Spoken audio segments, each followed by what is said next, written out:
Hey everyone, welcome to Podcast Insider Special Edition. And I have a fantastic guest with me today. His name is Joe Pulizzi. And Joe, if I destroy your name, just smack me. I apologize, but you were 100%.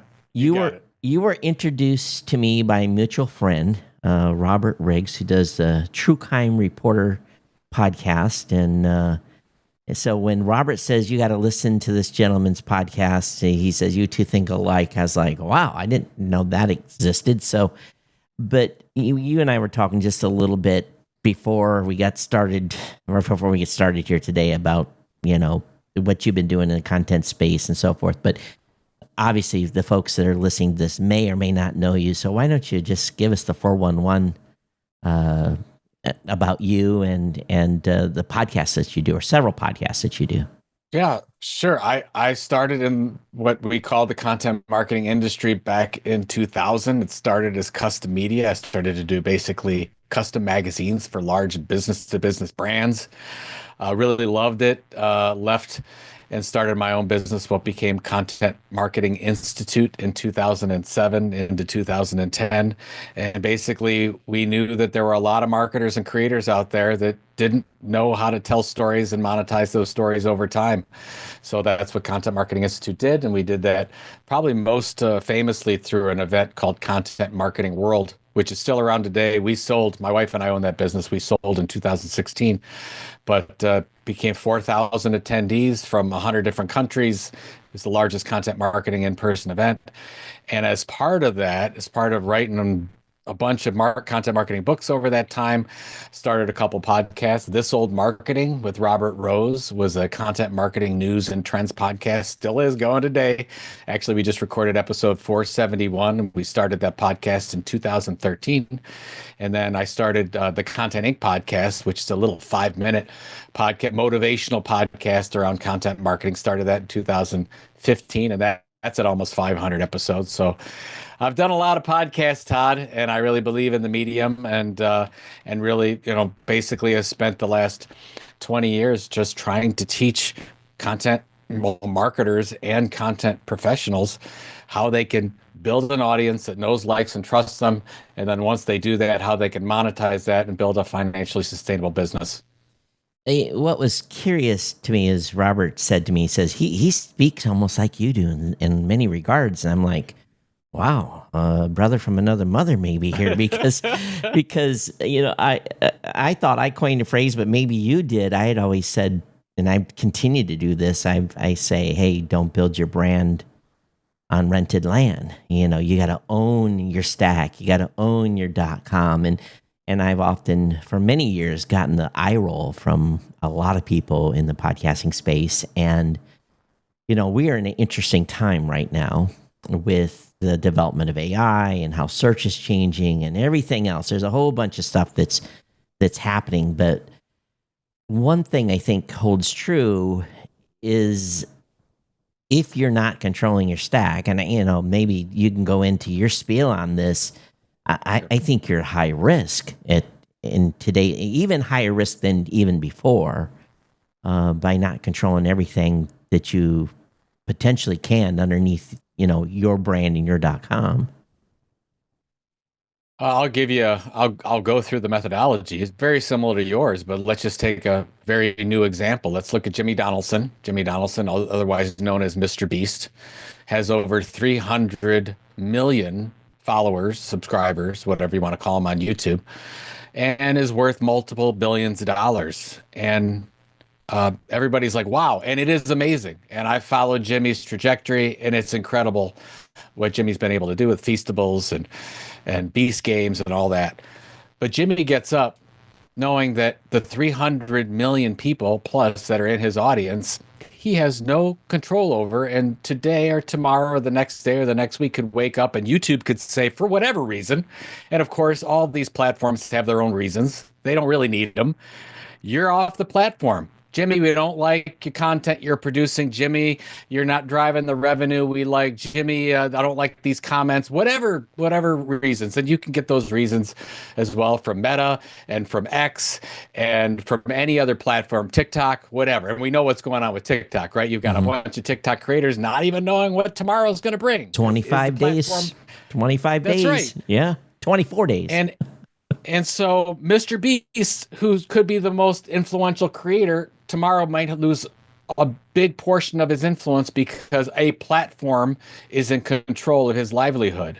And I believe that. And we were talking before the show. I've been talking about this for over 15 years, ever since MySpace went away, when Vine went away, when Google Plus went away. I remember I had a client at the time that had a huge photography community built on Google Plus, and they found out that Google Plus was shutting down. I remember I talked to that person. That person was crying. They're like, "We put so much money and energy. We built this really trusted audience, and it's gone."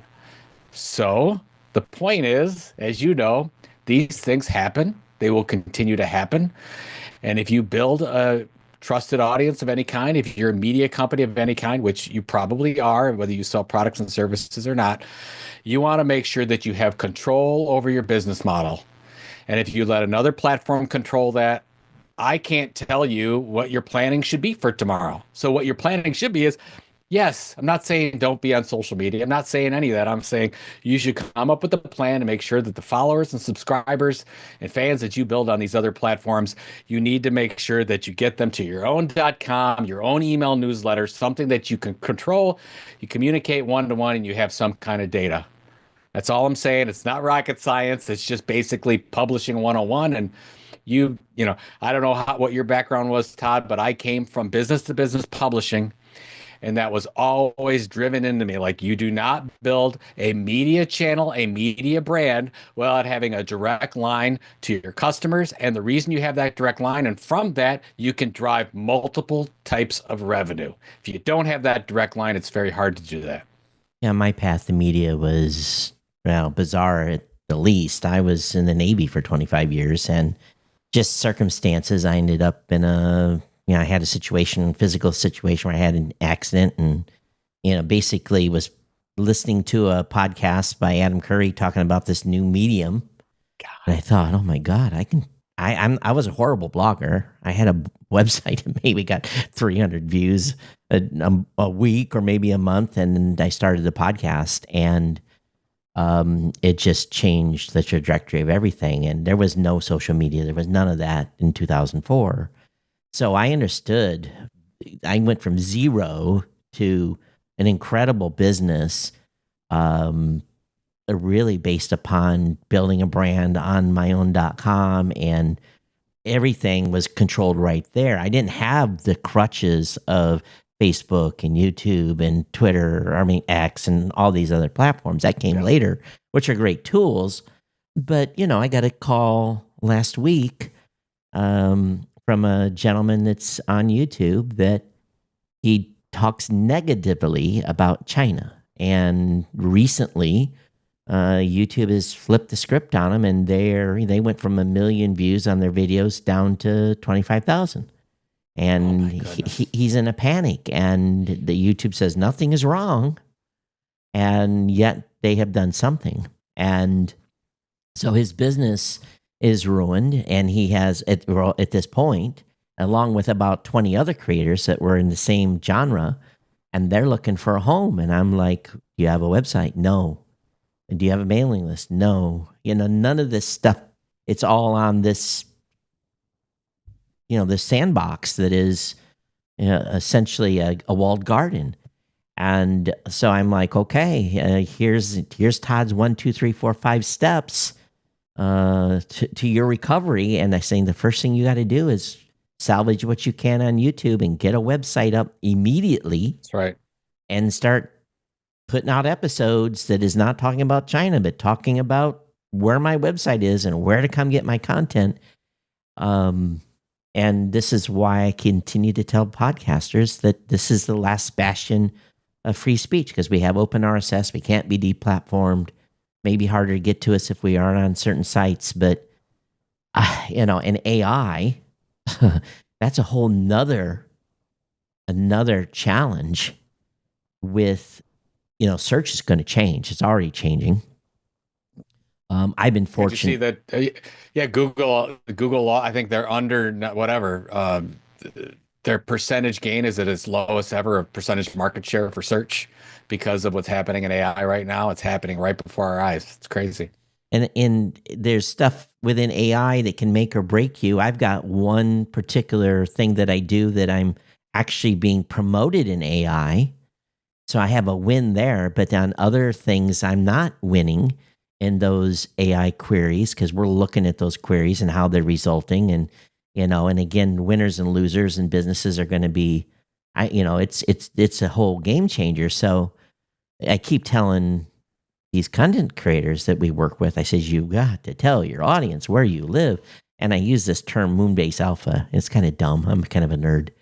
Moonbase Alpha is blueberry.com, is geeknewscentral.com, is newmediashow.com. Those are my Moonbase Alphas. That's where we live and die. And yet they're like, well, I'm just going to go over and build a big business on platform XYZ. And I just, you just want to scream no at the top of your lungs. I think a lot of people are getting it. I think businesses understand it more than others. And then luckily, though, businesses are usually local, so they're not going to be affected as much. I can still probably Google for the plumber in Coldwater, Michigan, and find 5 plumbers. But if I'm looking for a national business, the things are going to change. So, in the light of AI, have you guys figured out a strategy? Or are you giving advice or? Oh, I give some advice. I think my first thing to say about anything related to AI is the answer is I don't know. Mm, We don't know what we're playing with right now in the form of ChatGPT or Claude or what's happening in search and AI right now is 9, 12, 15 months behind what's actually out there. Maybe more. We don't yeah. know. We don't know these things. So, I mean, I do recommend to experiment with the tools, which I do. I mean, I've got a subscription to Claude and to ChatGPT. I want to see what these tools are doing. I want to see how accurate they are. In a lot of cases, they're not. It'll get better. I want to think that most of the content out there is still going to be created by humans, but I'm a realist. And I believe that in 2 to 3 years, maybe a little bit more, that the majority of content that we engage with as human beings will be robot created in some way. It's just destined to happen. But with that also creates opportunities. Mm-hmm. Your personality, my personality. We have that to lean on, right? It's where we can build places. To your point, your Moonbase Alpha, if you Yeah. will, is my not building on rented land, if you will. I want to make sure that I have my newsletter, my website, and my podcast. Those are the big three, right? If we keep those, and we know that we will go on, and they can't shut us up, and they can always have access to us, and I can continue to build relationships with them regardless of what happens with AI. So I would just say I mean, I deal with a lot of content creators who are creating a lot of content out there, and I urge them and say, don't create content with AI. Don't have the Mm, AI create your content. Absolutely leverage AI for learning, for shortcuts, for efficiency. I'm all for that. That's just like moving from the typewriter to Microsoft Word. It's just smart usage of technology. You should do that. But when you start having it create content from other people's content, which is what it is, to tell your story, I think you're taking away your content soul. And I totally disagree with that. Now, maybe that'll help you in the short term, but I think in the long term it won't. So what I always tell, and this for especially for businesses, that's why from a business, if you send out a newsletter or do a podcast, it shouldn't come from the brand. It should come from individuals, probably your employees or your influencer employees, so you can start having them build a relationship with your customers. It's like you're trying to create something where you want your customers to go into like a team shop and your employees kits and jerseys are on the wall, and you want your customers to fall in love with your employees because that's who you're putting out there to do podcasts for you, to do newsletters, and to create content on your website. That's where I think the opportunity is right now. And leverage AI to build your personas and help with your strategy and be a double check on some of the things you're doing. But lean into the human side. for all your content right now because I do think it'll be a differentiator because that's the easy way to go. Everybody wants to go to the easy way. You'll have more and more content produced that way. There's a gentleman, his name's Chris Penn. I've known Chris for many, I many know years. Chris. Absolutely. And, Love Chris. I listened to a lot of stuff that Chris does. And recently I'm hearing on his YouTube podcast, wherever he's doing, he's given AI permission within the content. He's saying, hey, I'm giving AI permission to index this, use my website. And I think that is probably a smart strategy because I think the AI has already listened to all of us. I've got 1,800 episodes for one show out. So I'm sure it's sucked all that down and knows me. Matter of fact, I know it has based upon some queries that I've been playing with on some things I say in every episode. And it knows for sure I'm the person to go to for X. And but I think it's smart. So I think if we, I don't know, again, there's lots of talk, maybe go wide, be in multiple locations, but I get really leery about, I want Blueberry to be on Blueberry. I want my personal shows to be on my personal sites. I don't want to go over to Medium, or I don't want to go to another third-party site and again start building an audience, building a content strategy there, because again, business models changes. So, I think, from what I've learned about you so far, you're am I correct that you're big on building a content mission in your strategy that you share? And if you Yeah, are, so can you talk about that a little bit? yeah, absolutely. I mean, so the first thing that you want to do, so you want to get to a content mission. It's like an editorial mission statement for a media company, but any brand, you want to create some kind of content mission statement so you know and your team knows what you're doing. But you start with, okay, I'm trying to come up with a topic for my show, right? Whatever it is. So I'm going to start with the sweet spot. The sweet spot is on the one side, who's my audience and what are their pain points that keeps them up at night? And on the other side, what's my expertise? Mm-hmm. What do I have the ability to talk about? And the combination of those, the intersection of those is your sweet spot. That's where most brands stop. They start creating the e-newsletter or the podcast or whatever, but they didn't take the time to say, okay, that's fine. How am I going to differentiate? We call this finding your content tilt. How are you going to break through all the content clutter that's out there, stand apart so that people see you? You're the shining star. They want to subscribe to you. You break through all that horrible, mundane content that's out there. So you can do that by maybe focusing more on a niche audience, maybe on a little side topic. Like for me, instead of focusing on marketing, back 20 years ago, I focused on content marketing. Nobody was talking about content marketing at that time. So you want to figure out what that is. Maybe if you're going out as a creator today talking about artificial intelligence in marketing, good luck. Mm-hmm. There's 10,000 people already having shows out there like that. What are you going to do different? Is it in financial markets? Is it for sports? Is it whatever? So we've got to figure out a way to differentiate. Then once we do that, we say, okay, we want to build a mission statement from that. So the mission statement is, okay, who am I delivering this to? Who is the audience? So be very specific with your persona. What am I sending? Am I doing a regular podcast? Is it a weekly? Is it a daily? Whatever that is. And then the most important thing is, what is the outcome? What is in it for the audience? Am I helping them live a better job, or live a better life, get a better job? What is that for them? And you put that into a mission statement, just like any media company would. And that is your light. So you're going to share that with your team. You're going to figure out your full strategy from that, and that moves you forward. It has nothing to do with what you're going to sell. It has nothing to do with what you monetize. It has everything to do with this gives you the ability to say no to things. Then you could say, no, we don't cover that because it's not in our mission. That's We right. don't cover that. You get the CEO that comes down and says, oh, let's do an article on this, or let's promote our products on this. It's like, no, that's not in our mission. So it gives you some ability for strategy, and that's what we want to do. I talk to a lot of podcasters every week, and usually the conversation starts one of two ways. Well, it usually starts one way. How do I grow my show? And I'm like, take a deep breath. And I ask them, what is the goal of your show? And 9 out of 10 times, I just do the old, let's just be quiet and wait. And I'm shocked at the number of times that the creator is not thought about what their goal of the show is. So we work on that in the call. What is the goal? Is the goal to sell a product, monetize, gain influence, whatever it may be? And then we can, I call it a mission statement. What is in that goal. So then building the content to meet the goal is easy. Now I probably need to bring in the cause and effect. Basically, is okay. I've got this goal, but again, how am I helping the audience? So probably I need to add that to my repertoire of a discussion with the creators as well.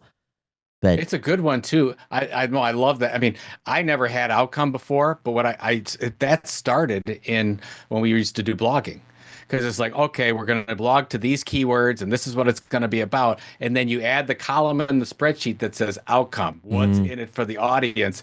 And it gets the writer thinking, or the podcaster. They're yep, like, oh, I've got to make sure that I think about their needs and wants that's right. and not just what I want to talk about. It gets you off product, Yeah. which is really what we want. And Yeah. and sadly too, I have the ugly baby talk discussion sometimes too, because we have folks that are now shopping content. They're basically, well, I want to talk about whatever topic. I'm like, what is your expertise in that? Well, I don't have any. I'm like, is that a passion of yours? Are you trying to learn more, or are you just chasing a topic? And so I always try to come back to them and say, hey, again, what is your passion? Because that's going to get you to episode 800. Chasing a topic is going to get you to episode 7 and you're going to quit. So these are the type of conversations I'm having with content creators literally on a daily basis. So good. That's a great, from what you talked about on this content mission, is super important. I think if content creators would just do that minimum, that just almost, that almost puts them on the road to success immediately. But again, we now see a lot of brands that are during COVID, my phone rang off the hook for 6 months. It just not stopped. And it was all about businesses trying to figure out how they were going to reach. They were on YouTube already. They're on Instagram. They're on Facebook, but they were trying to get this personal touch. And so they a lot of them started podcasts, and many of them figured out this is a piece of content that now has to be part of the bigger marketing scheme. Yeah, sure, they're going to still advertise on other platforms to drive traffic, but it's this personalization. Are you personally, you've said already, your podcast, your newsletter, your website, what are other strategies you're using? Are you still using all those external walled gardens to market? I'm sure you have to, right? So yeah, I mean, when we had Content Marketing Institute, ultimately did all the things, but we started with one. Like, after you go through that content mission, I always say, well, what do you build the base on? Like, where's your Mm, show? Like, is your show a podcast? Is your show a newsletter? Is your show on YouTube? What you want to do is build your audience at one place first. And it's just like it's the Harry Potter sorter hat. You do get a say. Like, if you're really good on the radio, podcast might be for you. If you're a really good writer, maybe it's a newsletter or mm, website or whatever the case is. So we want to start with that whole thing. But once you build that audience and you create a minimum viable audience, is what we call it, where we can actually monetize it, then we diversify. Then we go out, and every 9 or 12 months, I would go out and create a new thing. So, as part of my current personal branding strategy, I've got the website, the .com. I've got the email newsletter. I've got the 2 podcasts. I write a book, which is really, mm. really important, and I sell directly. I don't sell. Smart. I used to have a contract with McGraw-Hill. I don't have that anymore. My last book was sold directly. I sell that through print on demand through Lulu. So I go ahead and do that. So that's really important to me. And I basically, Todd, discarded all my social channels except for LinkedIn. So LinkedIn is where the majority of my customer, where I can still tell a pretty good story. I can still stream my podcast out to that to get more people in to the newsletter and other things that I'm doing. And I basically said, I can only spend time on somebody else's platform a little bit. So I decided Microsoft's LinkedIn is going to be the one, but somebody might say maybe that outside one is TikTok or maybe Right. it's YouTube or whatever. I just decided it's LinkedIn. I don't want to spend any more time on those outside platforms than I have to. I want to, if I'm going to spend more time, I want to spend more time on things I can control. Yeah. And I understand it's you got to go find where your tribe is. And I think that's important. I know for my personal show, they're all on X. That's where they're all at. So I have to reach them on X. But at the same time, for the business, it's definitely LinkedIn and Facebook. It's not on Instagram. It's not on TikTok. So we kind of know. But again, with this world driven in social media clips where everyone's getting their dopamine hit every 15 seconds, it's hard to really be found. So community versus audience, and podcasters are generally not good at building community. They can build an audience. We see a lot of them do, but when it comes to, hey, I'm going to be in Detroit on this coming Friday. Do you want to do a meetup? A lot of podcasters will hear crickets. So the difference between having an audience and building a community is where there's 15 people in Detroit that are listening to a show that's like, yeah, we'll come out and have a beer with you. So where does that fit in your content strategy and building community? So to me, in my experience, and some of the content creators that I work with, it's an email, believe it or not. I think that if you have a podcast and you're looking for how can I really take this thing to the next level, I would absolutely look at an email newsletter. Mm, And because they're very responsive. So I just sent one out to this morning. I have an orange letter, my orange letter newsletter that goes out every 2 weeks. And I send it out and I get 10, 12 people immediately just sending me stuff. Just think about that. And I ask, of course, you ask questions in the content because I want to get some. And I love that I'm getting this back and forth through email. It is not Discord and it's not immediate, but it is very interesting how persuasive and how behavior driven that platform is. And so let's say I want people to go to our event, Content Entrepreneur Expo, which is in August. Email is the way to get them there. I let them know kind of big brand awareness. Oh yeah, okay, we've got CEX coming up, but then when I put it in writing a couple different times in my newsletter, and then you get people taking action from that. So if I'm somebody to your question struggling with that, I would consider, okay, maybe I'm going to diversify. I've got this podcast; it's going really well. Got a good show. My second area and then plus I can get some of that data opt-in email. I might consider doing an email newsletter. yeah, that makes sense. Yeah, I've been listening to the Marketing AI Institute. They've changed the name of their podcast. And I went to a couple of their conferences before and really took a lot away from it. I think we're actually, as much as there's disruption, I can do so much more now with so much less. I don't have to worry about proposals now. I have the AI do it. I guess I call it the thunk. Actually, I stole this from Google. They call it thunking. The AI is doing the thunking stuff. Yeah, you have Oh the my creative gosh, people, that's funny. and then they say the thunking people that do thunking work are the ones that are going to get fired. So you have super creatives that are going to be safe, and then the thunkers are gone, and then the subject matter experts are safe. But everyone in the middle, in the next 2 to 3 years, there's the one that are going to be affected. So I'm basically trying to do my thunking to save myself time, and my team is trying to do that. But at the same time, we're understanding that we've been in this business 20 years, so it better be our brand voice coming out of anything that we put online, and reaching the current customers and hopefully new customers, because I just think it's so important for people to understand culture, because people want to do business. At least I'm a little older guy, but I still do business with people I like.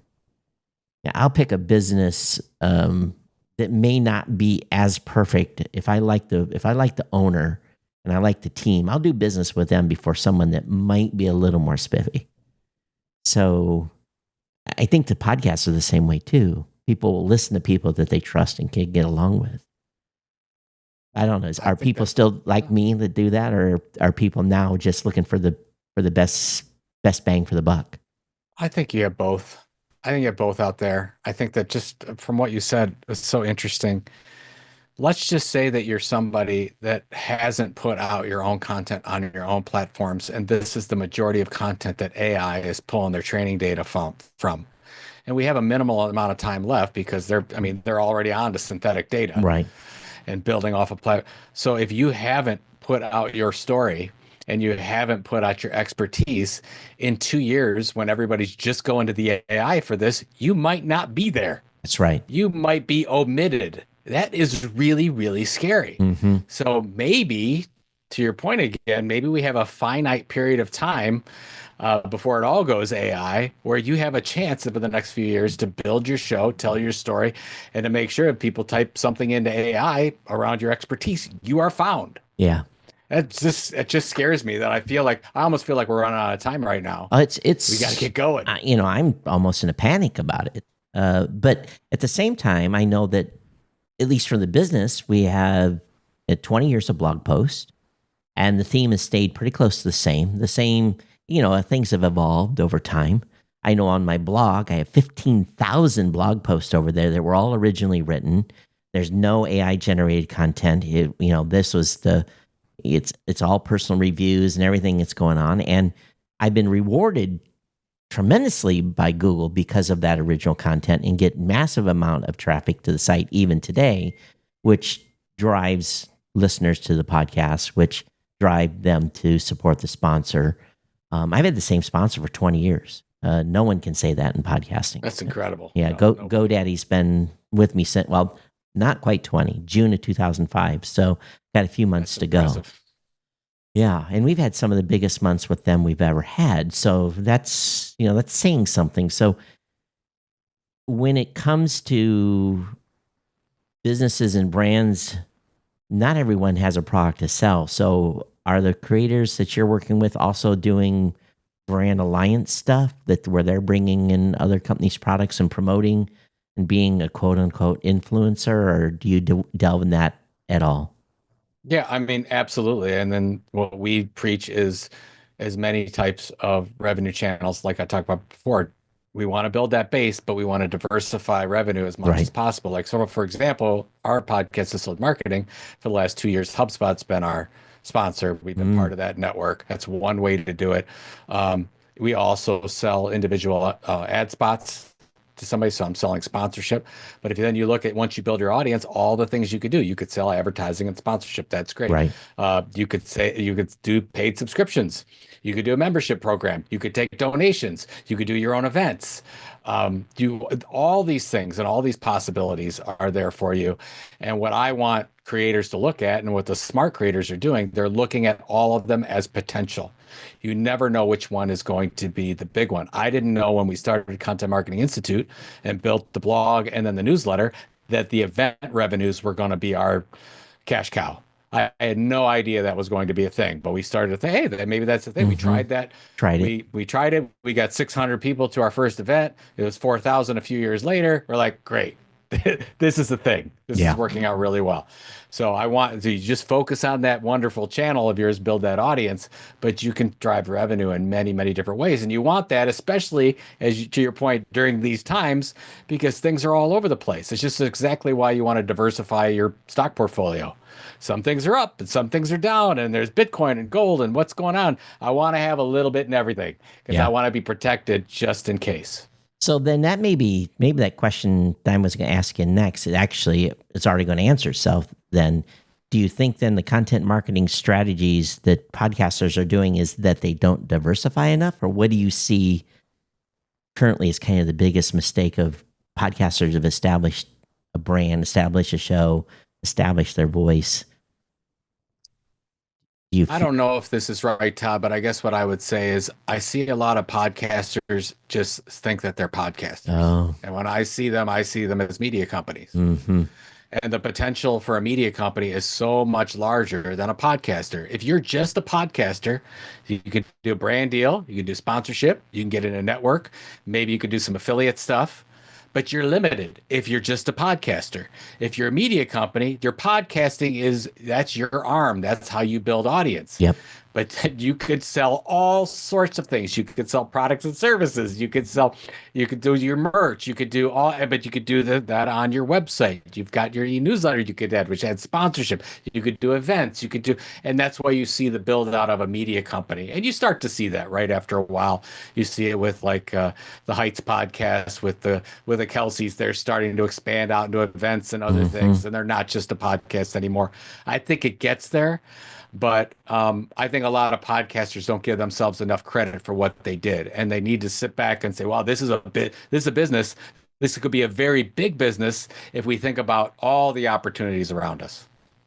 Yeah, I've often thought, I just, this business that I'm running now, you know, it it it happened from a conversation on a phone call with GoDaddy. It's kind of crazy how things happen. Done a, 1 year. I had no clue. I was making up as I went. And the gal that I was talking to, her name was Chris Redlinger. She's retired from GoDaddy now, but she said to me, Todd, do you know anyone else who would like to advertise on GoDaddy? And I thought, ding, ding, ding, ding, ding. The bell went off in my head. So, yes, I do. I've got 13 shows. I work with some tech guys. I said, yeah. And then immediately my head goes, oh, there's a business here. And, kind of strange way to build a business. I said on my next podcast, hey, I need an MBA. I need a graphics guy. I need a programmer. I need a lawyer. We're having a phone call in 10 days and be there if you're one of those. And I found my team on a freeconferencecall.com. So it was one of those things where I just kind of got led into it just didn't know. And I think oftentimes creators will get stuck in just doing the show. And they complain to me about, oh, I'm not making any money on this. And I listen to the podcast and think, my God, this is great content. How come you're not doing X, Y, and Z? So I think sometimes we get in our own way. I kind of did because I didn't know there was a business opportunity to one was put in my face. So I think it's good to get that setback and think about the other opportunities, which obviously that's what you're teaching in your show. And also to that, I mean, you mentioned this a little bit before, just about finding your mission, but I want to ask creators, I'm like, what's your exit strategy? Like, and that really gets to the purpose of why they're doing this. Yeah, Like, why? And because what I want to do, and this is all entrepreneurs, you always want to say, well, uh, who, you want the kids to take over? You got to sell this thing. You want to make sure you plan your exit before you're planned out and right. you got no say, which generally is what happens. And then when you ask that question, you figure that out. Then you start saying, oh, okay. You want to sell for $10 million? Okay, let's get into that. Let's That's look, right. what do we need to do? And if you have that and you review that on a regular basis, you know that maybe in a year something an opportunity happens where you make a decision because you know where you're going. Yeah. It just instead of just to your point, 7 episodes of a hobby Hmm. or just getting to know the area. It's a big difference. I mean, I think even though it's tougher, I think it's tougher today because there's so many people out there doing it. But I think being a content creator, content entrepreneur is the best business model on the planet because we're protected from, if we do it right, we build a trusted audience. We don't have to worry about somebody firing us. That's We right. have our job. Yeah. We can do whatever we need to do. We can pivot fast if we need to. Yeah. I've Raw Voice. We've been approached several times, and we've done a couple of potential acquisition rounds that didn't come to a conclusion. But it's one of those situations you get as an entrepreneur. I still run the company as if it's a startup. We run full blast, full tilt, every day of the week. And then you have to make a decision: is it a lifestyle business, or are we looking for an exit? And every entrepreneur wants an exit, but you got to get to a number in revenue to attract the right type of company to come in and buy you or acquire or roll you up into something else. So I think a lot of podcasters probably do not think about their content as an exit strategy. I laugh. My first goal, it was very expensive in the early days to start doing podcasting. I think my hosting bill and trying to keep the podcast online was like $4,000 or $5,000 a year that first year of doing the show. And I'd been in Waco and I came home to Hawaii and my wife is like, "What's this thing you're doing?" And I told her, and she's rolling her eyes and points her finger at me. She says, and of course, I have to confess what it's costing. And she's like, puts a finger in mine. She says, "You got 2 years, bud. You got 2 years to figure out how to make money." And I was like, so the initial goal was just to get a press pass to CES. And well, then immediately it went to, okay, I got to figure out how to That's great. pay for this thing. So she kind of set the goal for me, with that little, this is not going to be a boat anchor, where we're throwing another 1,000 into it every 2 weeks.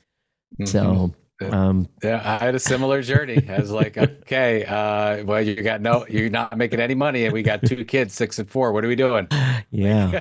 Yeah, I gotta was pay I the was bills. working a full-time job and building a business on the side, and people said, "When did you sleep?" I said, "I didn't for 10 years."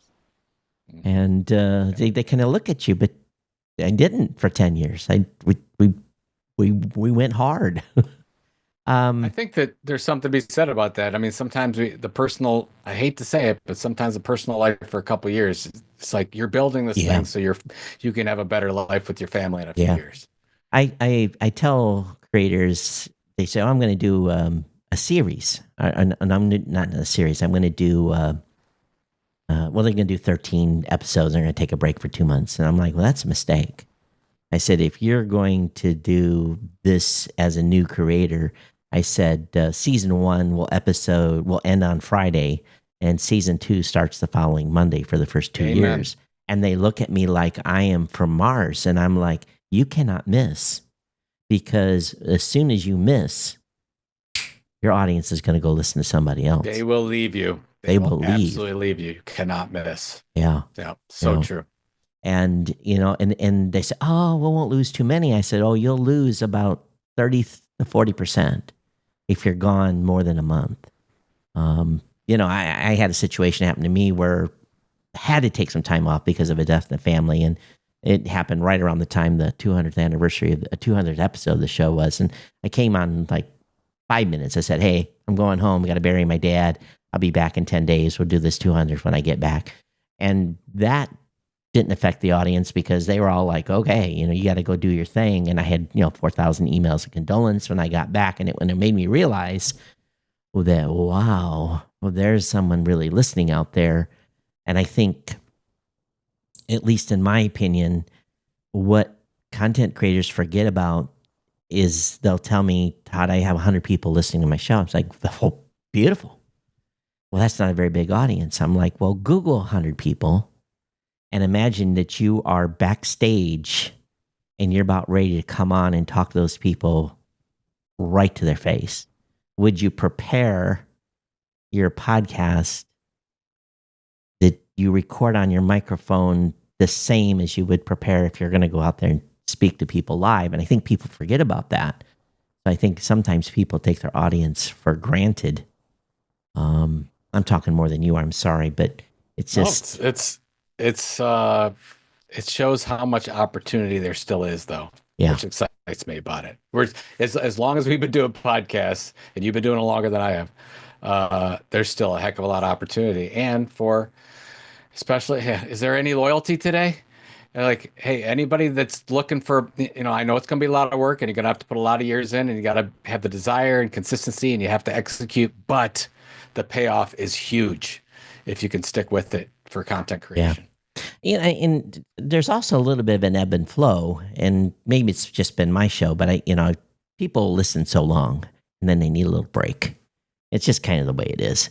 But if you're not there for them when they come back to you, because they will come back if they've listened for a couple of years and then they go away for a few months and take a break and then they come back to you. And if you're not there for them when they come back, having fresh content, then you're really going to lose audience because we don't all like some. To be honest with you, sometimes we get sick and tired of hearing people. Even though the content's great, we just need a break. I think we're just human. I think that's just the way it is. And maybe some people argue with me that that's not the case. I don't know. I don't think I've ever listened to any show that was so valuable that, actually, there's one. I didn't miss a single episode, but I don't know. What's What your was that? thoughts on that? What show was that? Well, the show that I don't miss now is the show, the marketing AI show. I don't miss that show at all. Oh my God. Paul and Mike. They'll be Yeah, so happy to hear that. yeah, they, By the way, Paul Reitzer is of course, the host of that, and he yeah, lives down the street from me. He's really. right next door. Yeah. He's a great guy. Paul and I He's are gonna. I'm gonna see Paul tomorrow morning. Yeah, he's he's a fantastic. smart man. Very, very smart. They've done something amazing there. Of course, they were big in HubSpot too when they had their agency. So He created the agency program at HubSpot. And wow. what's funny is for Content Marketing World, our closing keynote, Paul was the interviewer on stage. That's in 2011, and he saw AI before most of us did. So Yeah. credit to him. I'm sorry, I don't even know what the question was. Yeah. You So had a it's I question on guess it was we kind of evolved. So I guess we've talked about a lot of stuff here. First of all, have I missed anything that you think that my audience should know? um, I think the most we've covered it, but the most important thing is focus. Do your show, pick your platform, do it really well over a long period of time. Don't be a jack of all trades and be everywhere. You'll never master them. You'll never build an audience if you spread yourself out everywhere. So that's the one thing. And then the second thing I was going to say, because you were talking about, you want to take a break, and I get it. Sometimes you get burnt out. As quickly as you can, you have to make the list of what do I love to do and what am I good at? That goes on one side. You keep doing that. What do I hate? And what am I not good at? You put that over there. You have to get other people to do those things for you Mm, as soon as you can. There's no, and I get it. I mean, I started out, you started, we start out, we yep. do all the things. But as soon as you can, if you keep doing all the things, you'll miss things and you'll start to loathe yourself. So start, and that's probably was one of my smartest decisions is I started to outsource as quickly as I could the production of things, the content strategy, a lot of things that I wasn't very good at, and I focus on, hey, I'm going to be the leader. I'm going to be the head. I'm going to be in the meetings. I'm going to be on the interviews. I'm going to be the cheerleader. I like doing those things, and everybody else is going to do other things. So if you're struggling, that might be your thing that gets you out from under some things you don't like to Yeah. do, and you can really be yourself and express yourself. Final question. Given the rapid evolution of what's going on today, do you have any advice that podcasters should take today to future proof their brand, to avoid becoming, over reliant on search? I know that's a hard one. Um, I still believe I'm old school, Todd. I still believe in the three legs of the stool. I believe that you have your show. So for these purposes, let's call your podcast, it's your show. Where are people going to find you? I really still believe that you got to do your Jerry Maguire mission statement. You should have a book, a physical book that also can be an audiobook, that also can be an ebook. But you have to put something out there that wherever you go, you're known for. Like, this is what I believe in. And that's part of your strategy. And if you're really, really smart and you want to tie it all together in a boat, get out there and speak. I would say that the times that I've had, the opportunities that I've had for speaking has put the show on steroids. You'll get more people listening, you'll get more people subscribing, you get better opportunities. You'll find so many opportunities in the hallways of events you're speaking at Mm-hmm. than anything else that you do. So it's that three-legged stool of your show, your platform, your speaking, and a physical book that bring it all together. And if you don't have one of those, I would probably start looking into what you need to do now.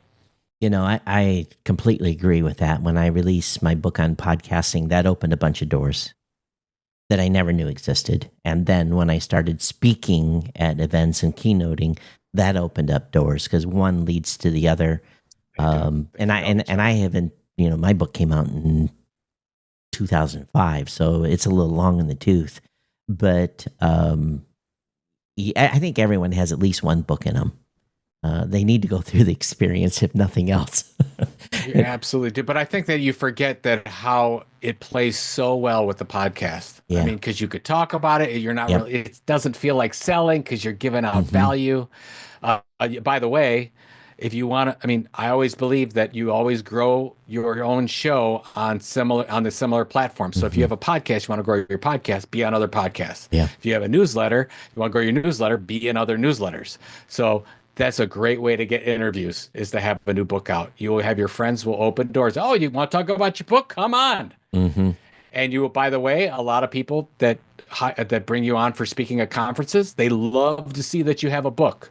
It Yep. means you're serious about the craft. So it does mean something. That's right. Joe, how can this audience directly connect with you? If you want to share an email, that's cool, or the show, or, what's the best way for them to engage you? Well, I mean, I have two podcasts, This Old Marketing every Friday and Content Inc., which is a 5-minute podcast every Monday. So those are the two podcasts. And then to get in touch with me, go to joepulizzi.com, Pulizzi.com. And I have my free newsletter, Orange Letter, that I'm on issue 158. And the things that we talked about today, I talk about in that newsletter. And so if you want to connect with me, and then just reply to that email, and I will respond to you. So I'm trying to be pretty responsive to all those emails. So if you guys were tired of me telling you to build your brand on your own.com and control your stack, I've got one more person here that is on the same Oh, page. Amelia about it. Absolutely. Where's your exit strategy? Let's go. That's right. Joe, thank you so much. And best of luck to your show and everything going with it. I'm glad Robert made the introduction because, yeah, I learned something today. So that's always a goal of mine too when we talking to people. So thank you so much. Todd, it's been an honor. I appreciate it. All right. Thank you.